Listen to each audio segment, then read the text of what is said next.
Mirusiųjų laidojimas ištisas ritualas. Geležies amžiuje vėl atgijus papročiui mirusius laidoti nedegintus, atgyja jau neolite žinotas paprotys nukreipti mirusiojo galvą tam tikrą kryptimi.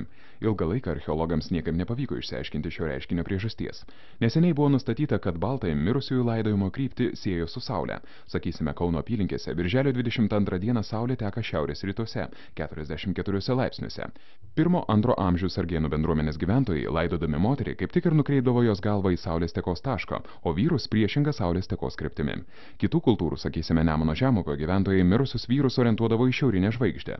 Nuo seniausių laikų mūsų kraštuose paplitęs paprotys dėti ginklus, darbo įrankius, papuošalus mirusiajam, kad jis galėtų jais naudotis kaip ir gyvas būdamas.